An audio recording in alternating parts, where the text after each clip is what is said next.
Hello everyone and welcome to another video. Today we'll take a look at Acer Predator Helios 300, which I got for a review from a friend. While we are looking at the unboxing, let's talk a little bit about the internal components. Processor inside is Intel i7-10870H. It has 8 cores and 16 threads. Base clock is 2.2 GHz and it boosts up to 5 GHz. It has a TDP of 45 watts. It is paired with 16 GB of DDR4 RAM. And for our GPU, we have a powerful NVIDIA 3070 with 8 GB VRAM buffer and TDP of 115 watts. By tech power-ups relative performance chart, it should be around 19% slower than desktop counterpart. When we talk about the I/O, on the back we can see some ventilation and a barrel jack for charging. On the left side we can see a Kensington lock, Ethernet, 2 USBs Type A and a combo jack. And on the other side we can see Type C, another USB Type A, HDMI and mini DisplayPort. Display is 1080p with 300 Hz refresh rate. When we open the notebook we can see RAM modules, Wi-Fi and Bluetooth module,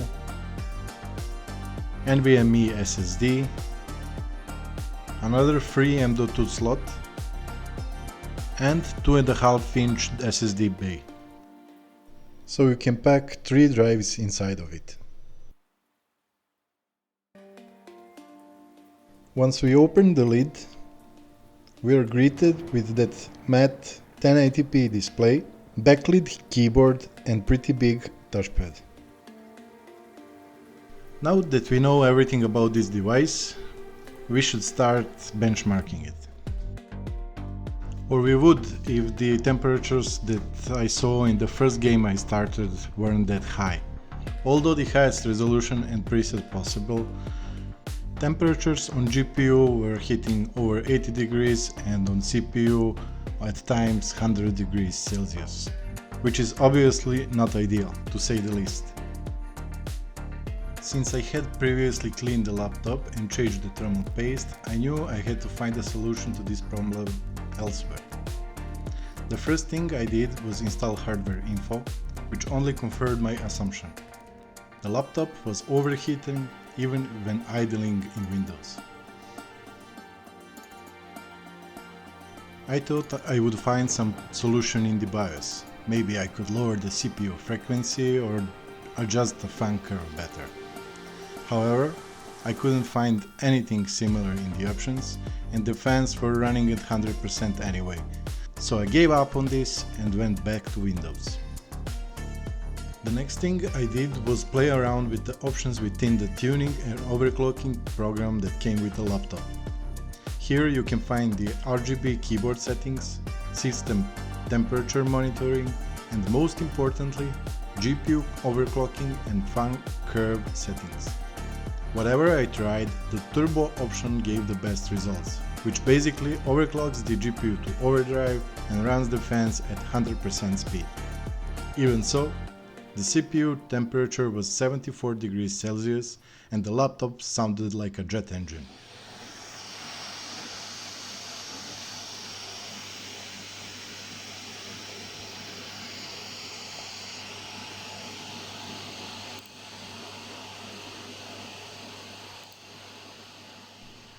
Since there was nothing else I could do, I raised the back of the laptop for better airflow and went back to benchmarking. The first game I tried was Doom Eternal in native 1080p resolution and Ultra Nightmare preset. We averaged at about 98 frames per second on these settings. Unlike the clip at the beginning of the video, this time the processor temperature did not reach 100 degrees Celsius.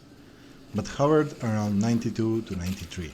It's not ideal, but it's certainly an improvement. We also see that the graphics are fully utilized, which is the most important thing. Overall, it was a very playable experience, provided you have headphones of course, so you wouldn't hear the sound of the fans.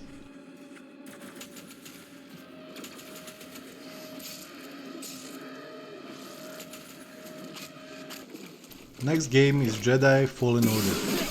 At the highest settings, and while not much is happening on the screen, we achieved 84 frames per second, with 1% lows at 47 FPS. Although it is quite enough for a single player game, in this case we see that the GPU is not fully utilized due to the high temperatures of the CPU.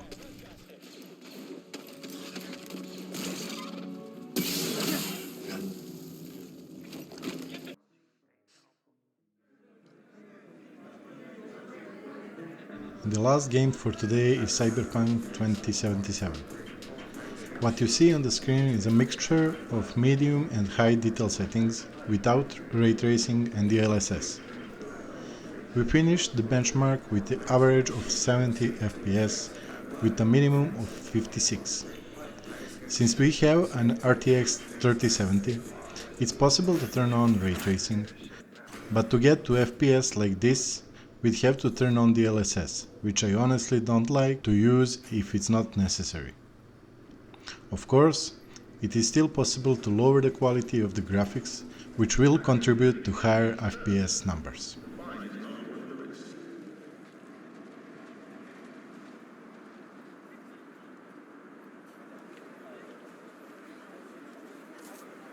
That's all from me for today.